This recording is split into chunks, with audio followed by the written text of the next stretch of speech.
국민의힘은 김건희 여사 문제 해법으로 거론되는 특별감찰관 임명 추진을 두고 친한계와 친윤계 내홍이 격화하고 있습니다. 민주당은 국정감사 막바지까지 김 여사를 정조준하며 공세 수위를 끌어올리는 모양새입니다. 국회 취재기자 연결해 알아보겠습니다. 정인용 기자, 여당 분위기부터 전해주시죠. 네, 여당은 대통령 친인척 등을 관리 감찰하는 특별감찰관 추진을 둘러싸고 내부 갈등이 좀처럼 정리되지 않는 모습입니다. 특히 특별감찰관 추진을 위한 당대표 권한을 둘러싸고 한동훈 대표와 추경호 원내대표의 이견 노출이 갈등에 기름을 부은 셈이 됐는데요. 논란이 불거진 이후 첫 동반 공개 일정 참석이었던 박정희 전 대통령 추도식에서도 한 대표는 변화를, 추 원내대표는 상대적으로 통합에 방점을 찍었습니다. 한 대표의 발언 들어보겠습니다.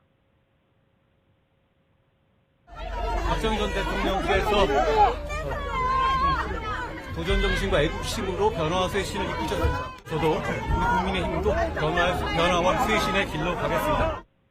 친한계는 김건희 여사에 대한 민심을 다독이기 위해 특별감찰관 임명을 신속히 추진해야 한다는 입장인데요.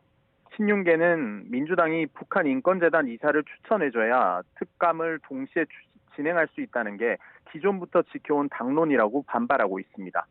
특감 문제는 국정감사 이후로 예고된 의원총회에서 최우선으로 논의될 전망인데요. 의원총회 시기와 의사결정 방식을 놓고도 개파 간 이견이 계속되고 있는 가운데 표대결을 통해 최종 결정이 내려질 가능성까지 점쳐지고 있습니다. 네, 민주당 상황도 알아보겠습니다. 남은 국정감사에서도 김건희 여사 의혹을 집중적으로 파고들 계획이죠? 네, 그렇습니다. 지난 7일부터 시작된 국정감사는 운영위 등 겸임 상임위를 제외하면 대부분 종료됐습니다. 민주당은 다음 주 막바지 국감에서도 공천 개입과 대통령 관저공사 등 김건희 여사 관련 의혹을 집중 공략한다는 방침입니다. 특히 국감이 끝난 직후인 다음 주 토요일에는 김 여사를 규탄하는 범국민 집회도 계획하고 있습니다. 장외로 나가 여론전 수위를 더 끌어올리겠다는 건데 조국혁신당 등 야권이 총결집할 걸로 보입니다. 또 국감에서 불거진 의혹까지 총망라에 발의한 김 여사 특검법을 다음 달 14일 국회 본회의에서 통과시킬 거라고 압박의 고삐를 조이고 있습니다. 이런 가운데 이재명 대표는 오늘 박단 대한전공의협의회 비상대책위원장과 비공개로 만납니다. 장기화하는 의료 공백 문제를 해소하기 위해 이번 자리를 마련하는 거로 알려졌는데요. 이 대표 이야기 들어보겠습니다. 의료 대란 사태가 사실 심각하고 일단 이 문제를 풀기 위해서는 대화가 어떻게든 시작돼야 되는데 전공의들 입장이 매우 중요한 것 같습니다.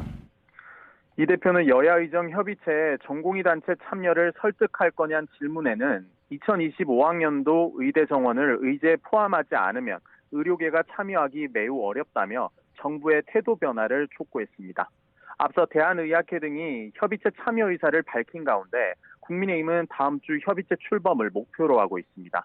아직 야당은 대한의사협회와 전공의 단체 참여를 전제로 협의체가 가동돼야 한다는 입장인데 오늘 이 대표와 박 위원장 만남이 어떤 변수로 작용할지 주목됩니다.